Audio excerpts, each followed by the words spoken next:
20살이 되던 해, 나는 세상이 나를 얼마나 연약하게 바라보는지 알게 되었다.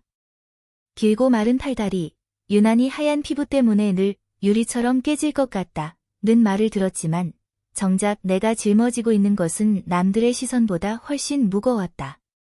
나는 서울 외곽의 작은 원룸에 엄마와 함께 살았다. 방 하나, 부엌 하나, 화장실 하나.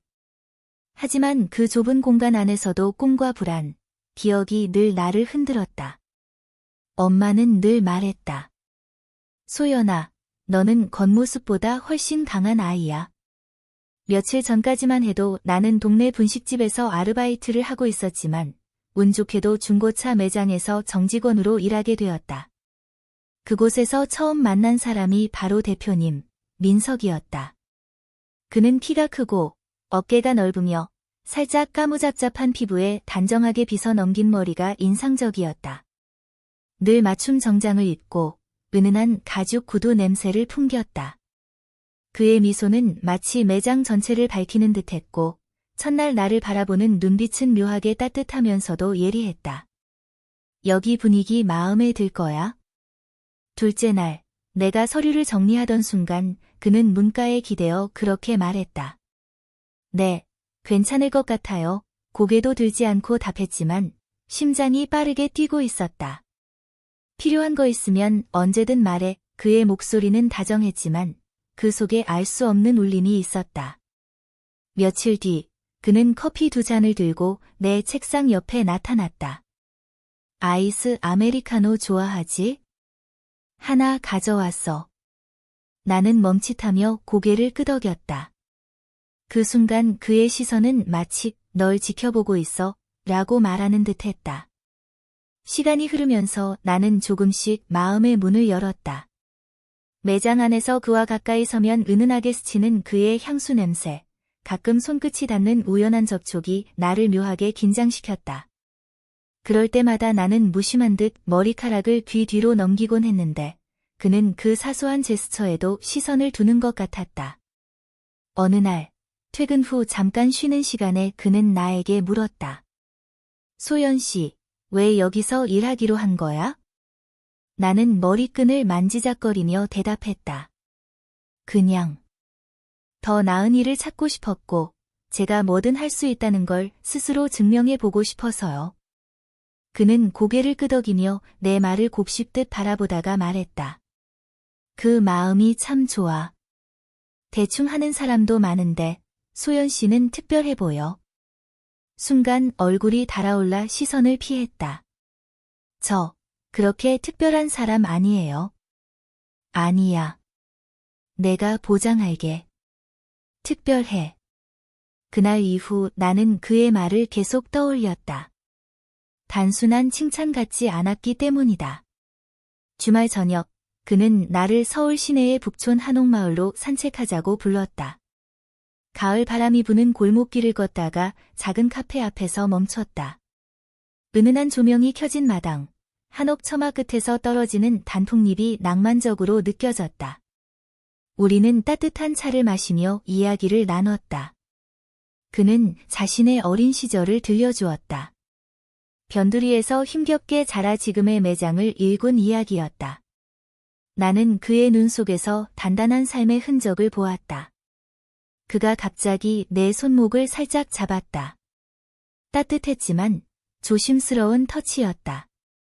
나는 순간적으로 긴장했지만 손을 빼지 않았다. 그 손끝은 마치 나를 확인하고 싶다는 듯 천천히 움직였다. 소연 씨. 그의 낮은 목소리가 내 귓가를 스쳤다. 나는 얼굴이 붉어지며 시선을 내리깔았다. 저도 대표님이랑 있으면 편해요. 그는 천천히 웃었다. 그 미소는 달빛보다 더 부드럽고 동시에 나를 흔드는 힘을 가지고 있었다. 그날 밤 돌아오는 길에 나는 깨달았다. 내 마음이 이미 흔들리고 있다는 걸. 며칠 후 평소처럼 바쁘게 근무를 마치고 퇴근하려던 순간 민석 대표가 다가왔다. 그는 재킷을 한 손에 걸친 채 낮은 목소리로 조심스럽게 말했다. 소연 씨, 혹시 오늘 저녁 시간 괜찮아?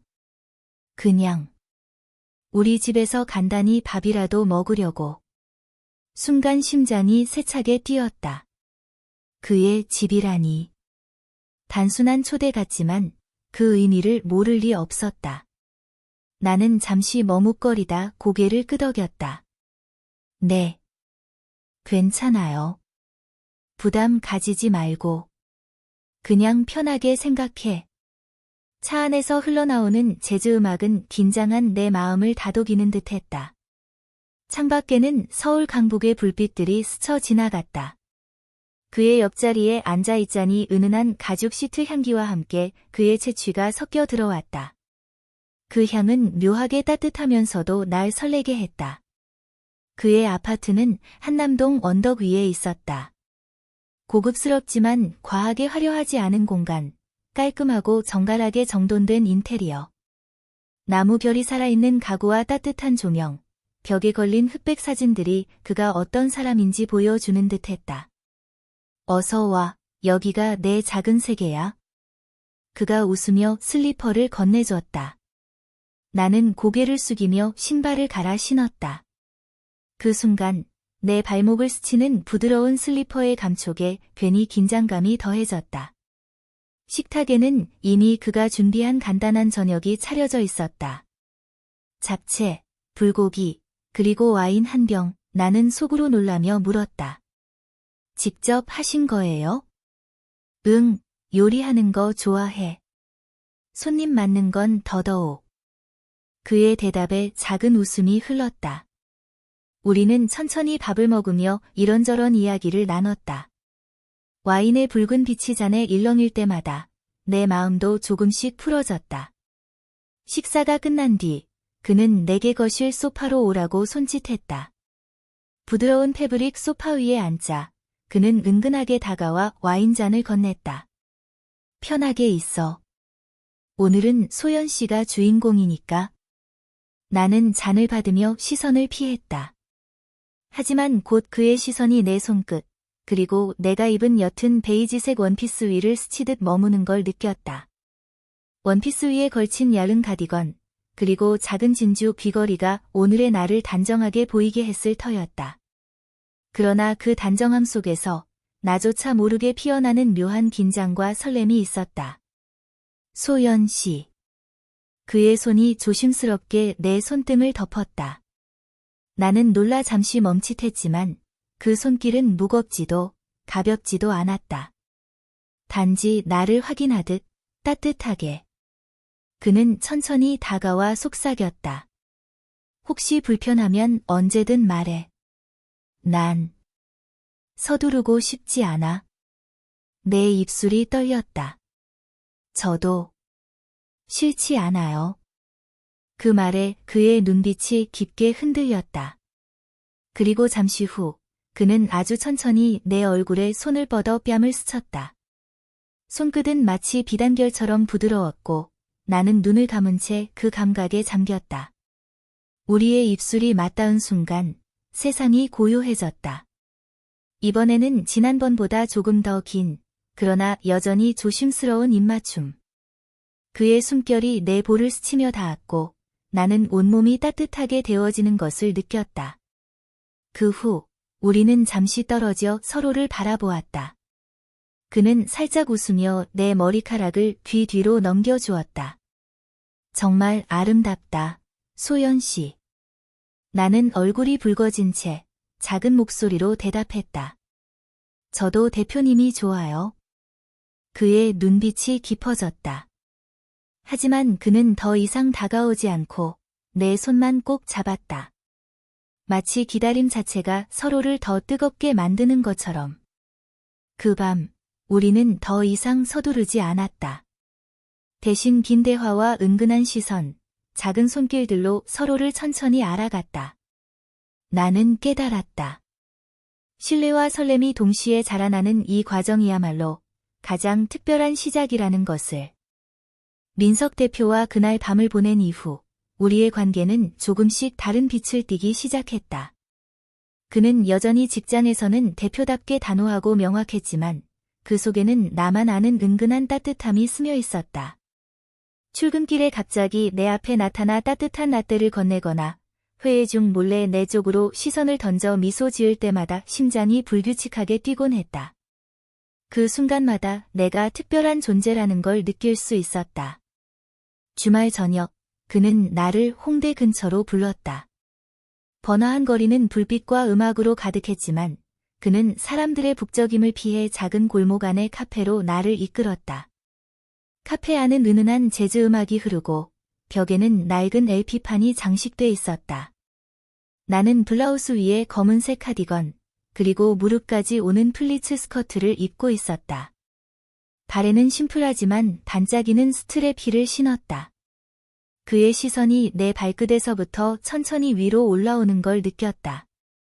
순간 얼굴이 화끈 달아올랐다. 오늘 정말 예쁘다. 그의 목소리는 낮았고 눈빛은 깊었다. 나는 괜히 머리카락을 고쳐 올리며 웃음을 지었다. 대표님도 멋있어요. 늘 그렇지만. 그는 가볍게 웃으며 와인잔을 내 앞에 밀어주었다. 시간이 흐르자 대화는 조금 더 사적인 방향으로 흘렀다. 그는 자기 사업을 시작할 때 겪은 어려움, 그리고 지금도 느끼는 외로움에 대해 털어놓았다. 나는 놀랐다. 늘 자신감 넘치던 사람이 내 앞에서는 약한 부분까지 보여주고 있었기 때문이다. 나는 손을 뻗어 그의 손등을 살짝 덮었다. 저도 혼자라고 느낀 적 많아요.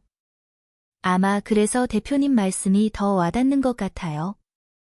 그는 내 손을 꼭 잡았다. 그 작은 접촉은 단순한 위로가 아닌 더 깊은 약속 같았다.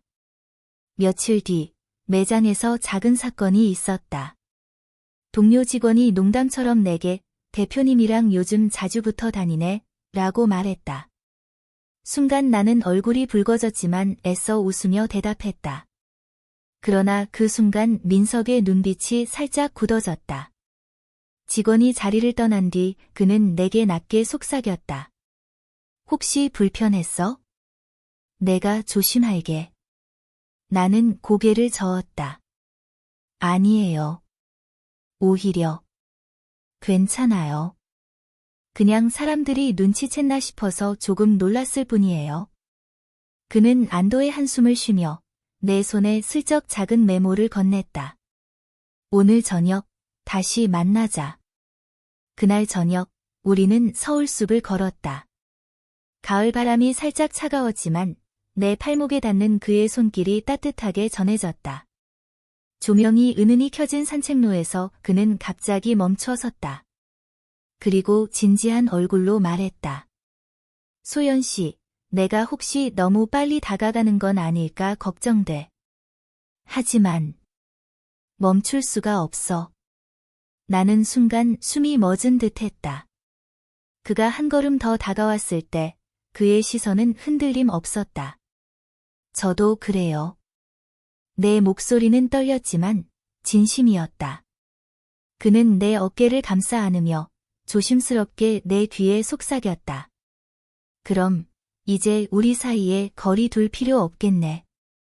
그 순간 나는 그의 품에 안긴 채 조용히 눈을 감았다. 민석 대표와 나의 관계가 점점 가까워질수록 내 마음속의 설렘과 두려움이 동시에 커져갔다. 매장에서 함께 있을 때는 최대한 태연한 척했지만 작은 시선과 사소한 접촉만으로도 동료들의 눈길이 느껴졌다. 어느 날 계약 문제로 고객과의 상담이 길어져 밤늦게까지 남아야 했다. 사무실에 남은 건 나와 민석뿐이었다. 창밖에는 가을비가 조용히 내리고 있었고 형광등 대신 켜진 노란 스탠드 불빛이 사무실을 은근히 감쌌다. 힘들지 않아? 그가 따뜻한 차 한 잔을 내밀며 물었다. 괜찮아요. 오히려 이렇게 늦게까지 함께 있으니까 이상하게 편해요. 내가 웃으며 대답하자 그는 잠시 날 바라보다가 의자를 내 쪽으로 옮겼다. 그 순간 우리는 서로의 호흡을 느낄 만큼 가까워졌다. 그의 넥타이는 느슨하게 풀려 있었고 단정했던 셔츠는 약간 구겨져 있었다. 그 모습이 평소보다 더 인간적으로 느껴져서 나는 눈길을 뗄 수 없었다. 그는 조심스럽게 내 손을 잡았다. 소연 씨, 난 너를 더 알고 싶어. 그냥 직원으로가 아니라 한 사람으로. 내 심장이 세차게 뛰었지만 이번엔 도망치지 않았다. 저도 알아요. 대표님이 저한테 어떤 의미인지. 그 순간 그의 손길이 내 손목에서 팔로 천천히 올라왔다. 그러나 그는 더 이상 다가가지 않고 나를 지켜보았다. 선택권을 내게 주려는 듯한 눈빛이었다. 나는 떨리는 숨을 내쉬며 고개를 끄덕였다. 그러자 그는 내 어깨를 감싸 안으며 아주 천천히 입술을 맞췄다. 이번에는 짧은 입맞춤이 아니었다. 그의 따뜻한 숨결과 손끝에서 전해지는 묘한 전류가 온몸을 감쌌다. 나는 순간적으로 그의 품 안에서 스스로가 무너져 가는 걸 느꼈다. 마치 오랫동안 쌓아두었던 장벽이 빗소리와 함께 허물어지는 듯했다. 그러나 동시에 머릿속에는 수많은 생각이 스쳤다. 이건 너무 빠른 걸까? 사람들이 알게 되면 어떻게 하지? 나 스스로 감당할 수 있을까? 나는 조용히 몸을 떼며 말했다. 민석 씨. 잠깐만요. 저 무서워요. 그는 놀란 듯 눈을 크게 떴다가 곧 미소 지으며 내 두 손을 감싸 쥐었다. 괜찮아. 소연 씨가 준비될 때까지 기다릴게. 난 서두르지 않아. 그 말은 마치 따뜻한 담요 같았다. 하지만 동시에 그 기다림조차 나에게는 새로운 압박으로 다가왔다. 며칠 뒤 우리는 강남의 백화점에서 우연히 마주쳤다. 나는 엄마와 함께 한복 매장을 둘러보고 있었고 그는 고급 시계 매장에서 나왔다. 내가 입어본 한복은 은은한 연분홍빛 치마와 흰 저고리였다. 거울 앞에서 치마끈을 매만지고 있는데 문득 그의 시선이 느껴졌다. 그는 멀리서 나를 바라보고 있었고 그 눈빛에는 놀라움과 감탄이 섞여 있었다. 나는 얼굴이 붉어져 고개를 숙였다.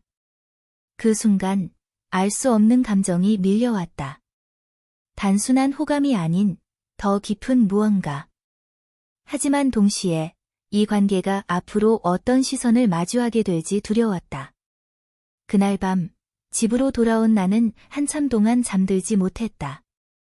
빗속에서 느꼈던 그의 품, 한복을 입은 나를 바라보던 그의 눈빛.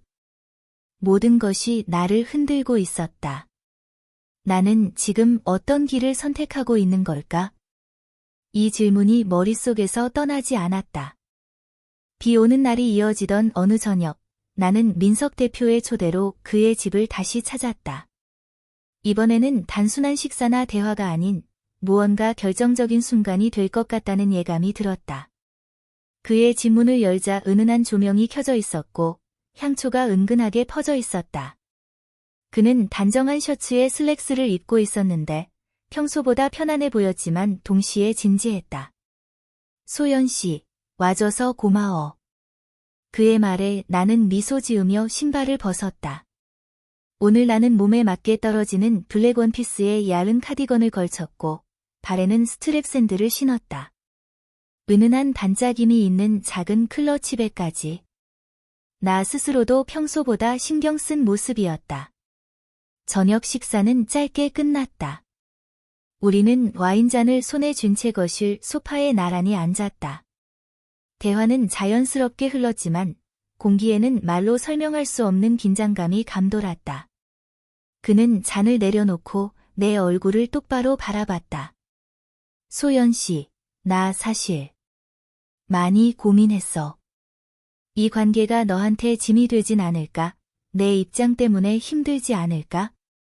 나는 잠시 숨을 고르며 대답했다. 저도 무서워요. 하지만 대표님을 좋아하는 마음이 그보다 커요. 그 순간 그의 눈빛이 깊게 흔들렸다. 그는 조심스럽게 내 어깨를 감싸 안았다. 그리고 아주 천천히, 그러나 확신에 찬 동작으로 내 얼굴을 가까이 끌어당겼다. 이번에는 이전과 달랐다. 그의 입맞춤은 더 강렬했지만 여전히 나를 존중하는 온기가 담겨 있었다. 나는 눈을 감고 그 순간을 받아들였다. 그의 손끝이 내 허리를 따라 올라오자 온몸에 전율이 흘렀다. 하지만 선을 넘지는 않았다. 그는 끝내 나를 꼭 안은 채 속삭였다. 나는 서두르고 싶지 않아. 하지만 널 지키고 싶어. 그러나 바로 그때 핸드폰 진동이 울렸다. 나는 무심코 화면을 확인했는데 별표, 엄마, 별표라는 이름이 떠 있었다. 전화를 받자 엄마의 다급한 목소리가 들려왔다. 소연아, 큰일 났어. 집에 빨리 와야 해. 심장이 철렁 내려앉았다. 나는 급히 가방을 챙기며 말했다. 죄송해요. 지금 집에 가야 해요. 무슨 일이 생긴 것 같아요.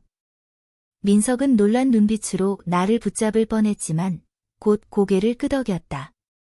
가야지. 내가 데려다 줄게. 우리는 서둘러 집으로 향했다. 차 안에서 그는 말없이 운전대를 잡고 있었고 나는 불안에 떨며 창밖만 바라봤다. 집 앞에 도착했을 때 골목은 소란스러웠다. 경찰차와 이웃들이 모여 있었고 나는 얼어붙은 채 뛰어 들어갔다. 엄마. 내 목소리는 떨렸지만 사람들의 시선은 묘하게 무거웠다. 이웃 중 한 명이 다가와 낮은 목소리로 말했다. 너희 집에 도둑이 들었어. 내 엄마가 놀라서 쓰러지셨대. 나는 그대로 무릎이 꺾여 주저앉았다. 눈물이 터져 나오려는 순간 뒤에서 다가온 민석이 나를 단단히 부축했다. 괜찮아. 내가 옆에 있을게. 그의 목소리는 진심이었지만 눈앞의 현실은 너무 잔혹했다. 그날 밤 병원 복도에 앉아있는 나의 손을 민석이 꼭 잡고 있었다. 하지만 내 머릿속은 혼란투성이었다. 엄마의 위태로운 상태, 그리고 이제 막 시작된 우리의 관계. 모든 것이 한꺼번에 흔들리고 있었다. 나는 속으로 중얼거렸다. 이제 어떻게 해야 하지? 그리고 그 순간 나는 알았다. 이것이 우리 두 사람의 이야기를 뒤흔들 거대한 시련의 시작이라는 걸.